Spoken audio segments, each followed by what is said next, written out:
Ako na pala. Ay, hindi, sorry. Pala, okay. Once again, let us please all welcome our Muses for 15th season Basketball League. Okay, next, ang ating United Kaibigan Muse. Ang nadagal na naman yung kumbatan ko. Aware ka ba sa sinasabihan mo?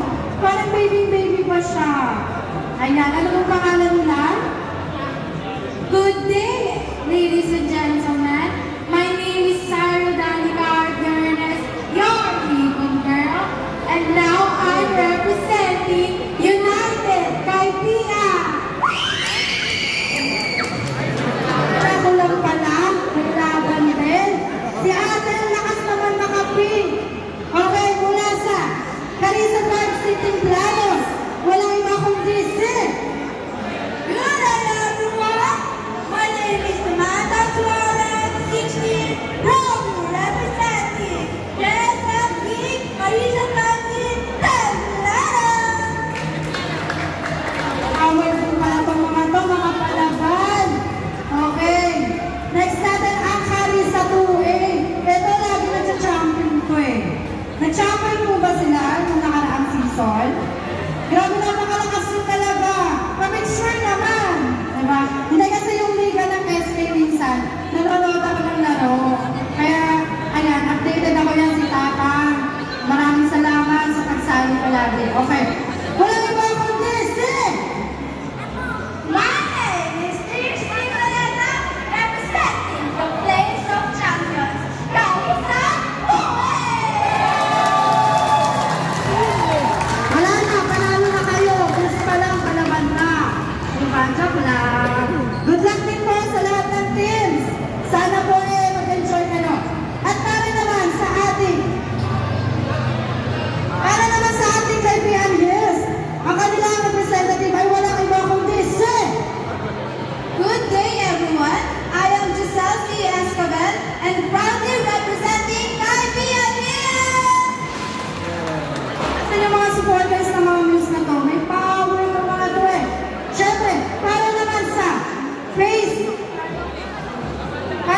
Phase 5A, walang iba kundi si Miss. Good morning to each and everyone. My name is Shaina Gutierrez, representing Carissa 5A. Ganda mo be, parang ang ano, Japanese. May pagkasingkit, no? Tapos ng ilong. Totoo ba yan?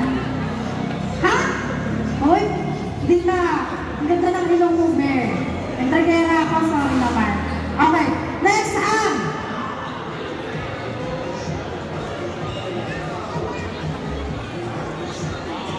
ay, para naman sa Carissa 5 si Lowell, walang iba kundi si Miss. Good morning, everyone. My name is Winsley Ochondra from Carissa 5 si Lowell. Ang inabilang pick-up na yan, kung mas nakakaakit na, hindi ko pa lang. Tara, may pasabog sa kanya talaga. Okay. At wala, ito naman para sa Carissa 5. Wala iba kundi si. Good morning, ladies and gentlemen. I am Michelle Ancabe and I am proudly representing Carissa 5. Tataray. Bakit gano'n? Yung Miss ng ano ng junior, midget, parang mga may edad. Ito ang mga babata. Ang gagaling ng mga tatay, no? Wala ang katatay nagpasali sa inyo, no? O, syempre daw. Wala daw kayong bakon pati kayo sumali. Diyos, joke lang. Syempre, last but not the least, ang Phase 2. Wala iba kundi si Miss. Hi everyone. My name is Queen Simulo, representing Phase 2.